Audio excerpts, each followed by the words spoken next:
ये मे मतमिदं नित्यम् अनुतिष्ठन्ति मानवाः श्रद्धावन्तो न सूयन्तो ముచ్యంతే తేపి కర్మభిః.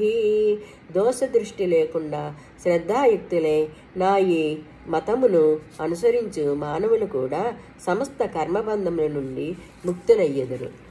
ఏ త్వేదదభ్యసూయంతో నానుతిష్ఠంతి మే మతం సర్వజ్ఞాన విమూఢాంస్తాన్ విద్ధి నష్టాన చేతసః. కానీ నా యందు దోషారోపణ చేయుచు నా ఈ ఉపదేశమును అనుసరింపని మూర్ఖులు సమస్త జ్ఞాన విషయముల యందును మోహితులై భ్రష్టులై కష్ట నష్టముల పాలయ్యదరని ఎరుంగును. సదృశం చేష్టతే స్వస్వాహ ప్రకృతే జ్ఞానవానపి ప్రకృతిం యాంతి భూతాని నిగ్రహ కిం కరిష్యతి. సమస్త ప్రాణులు తమ తమ ప్రకృతులను అనుసరించి కర్మలు చేయుచుందురు. జ్ఞానియు తన అనుసరించియే క్రియలను ఆచరించును. ఎవరైనను పట్టుబట్టి కర్మలను ఎట్లు త్యజింపగలరు? ఇంద్రియస్యేంద్రియస్వాస్యార్థే రాగద్వేషౌ వ్యవస్థితౌ తయోర్నవసమాగచ్చేత్ తౌ హాస్య పరిపంథినౌ.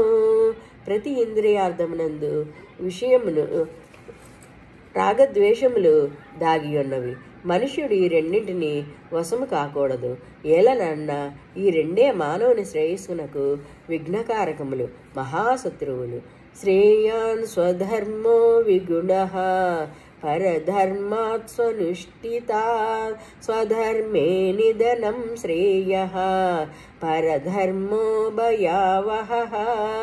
పరధర్మమునందు ఎన్నో సుగుణములు ఉన్నను, స్వధర్మమునందు అంతగా సుగుణములు లేకున్నను చక్కగా అనుష్ఠించబడు ఆ పరధర్మము కంటెను స్వధర్మాచరణమే ఉత్తమము. స్వధర్మాచరణమునందు మరణించుటయు శ్రేయస్కరమే, పరధర్మాచరణము భయావహము.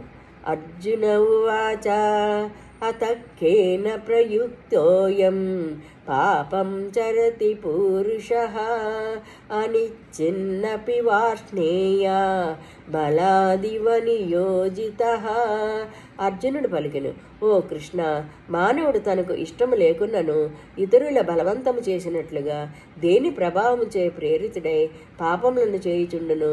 శ్రీ భగవానువాచ కామ ఏష క్రోధ ఏషః రజోగుణ సముద్భవః మహాసనో మహాపాప్మా విద్ధేనమిహ నైవైరిణం.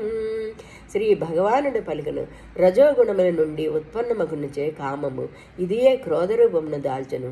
ఇది మహాసనము, భోగానుభవములతో ఇది చల్లారున్నది కాదు. పైగా అంతులేని పాప కర్మాచరణములందు ఇదియే ప్రేరకము. కనుక ఈ విషయమున దీనిని పరమశత్రువుగా ఎరుంగము. ధూమేనావ్రియతే వహ్నిః యథాదర్శో మలేన చ యథోల్బేనావృతో గర్భః తథా తేనేదమావృతం. పొగచే అగ్నియు, ధూళిచే అద్దము, మావిచే గర్భము కప్పివేయబడినట్లు జ్ఞానము కామముచే ఆవృతమై ఉండును. ఆవృతం జ్ఞానమేతేన జ్ఞానినో నిత్యవైరిణా కామరూపేణ కౌంతేయ దుష్పూరేణేన లేన చ. ఓ అర్జున, కామం అగ్నితో సమానమైనది. అది ఎన్నటికీ చల్లారదు. జ్ఞానులకు అది నిత్యవైరి. అది మనుష్యుని జ్ఞానమును కప్పివేయుచుండును. ఇంద్రియాణి మనోబుద్ధిః అస్యాధిష్టానముచ్యతే ఏతైర్విమోహనత్వేష జ్ఞానమావృత్య దేహినం ఇంద్రియములు మనస్సు బుద్ధి ఈ కామమునకు నివాస స్థానములు. ఇది మనోబుద్ధీంద్రియముల ద్వారా జ్ఞానమును కప్పివేసి జీవాత్మను మోహితునిగా చేయును. తస్మాత్ త్వమింద్రియాణ్యాధ్వౌ నియమ్య భరతర్షభా పాప్మానం ప్రజహీహేనం జ్ఞాన విజ్ఞాననాశనం.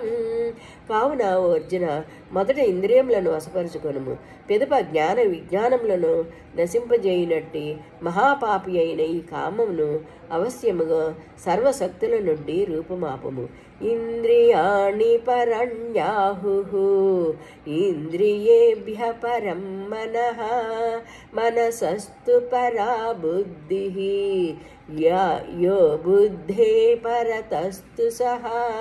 స్థూల శరీరము కంటెను ఇంద్రియముల బలీయములు సూక్ష్మములు శ్రేష్టములు అని పేర్కొందరు. ఇంద్రియముల కంటెను మనస్సు దానికంటెను బుద్ధి శ్రేష్టమైనవి. ఆ బుద్ధి కంటెను అత్యంత శ్రేష్టమైనది సూక్ష్మమైనది ఆత్మ. ఏవం బుద్ధే పరం బుద్ధ్వా సంస్తభ్యాత్యాత్మనాత్మనా జహి శత్రుం మహాబాహో కామరూపం దురాసదం. ఈ విధముగా బుద్ధి కంటేను ఆత్మపరమైనది అనగా సూక్ష్మము బలీయము మిక్కిలి శ్రేష్టము అయినదని తెలుసుకొని ఈ మహాబాహు బుద్ధి ద్వారా మనస్సును వశపరుచుకొని దుర్జయ శత్రువైన కామమును నిర్మూలింపము. ఓం తత్సత్. ఇది శ్రీమద్భగవద్గీతాసు ఉపనిషత్సు బ్రహ్మ విద్యాయాం योगशास्त्रे श्रीकृष्णार्जुन संवादे कर्मयोगो नाम तृतीयोऽध्यायः।